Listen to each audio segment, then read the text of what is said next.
আসসালামু আলাইকুম।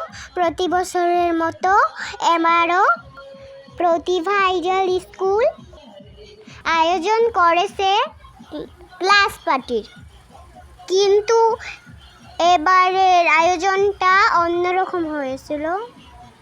আমাদের স্যাররা আমাদের জন্য অনেক সুন্দর খাবারের ব্যবস্থা করেছিল।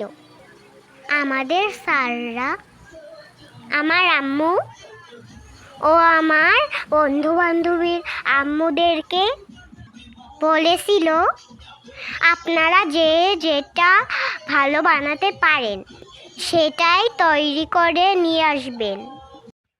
আর তাই আমার আম্মু নিয়ে গিয়েছিল বিরিয়ানি, আর অন্য সবাই নিয়ে গিয়েছিল বিভিন্ন রকমের মজার খাবার।